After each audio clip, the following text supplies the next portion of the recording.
Много вкусни спомени изникват пред мен с тази рецепта.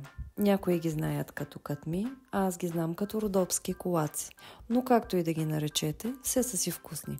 Приготвят се лесно и могат да бъдат поднесени както с сладко, така и с нещо солено.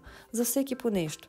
В края на видеото оставям продуктите, които са ви необходими, за да си ги приготвите.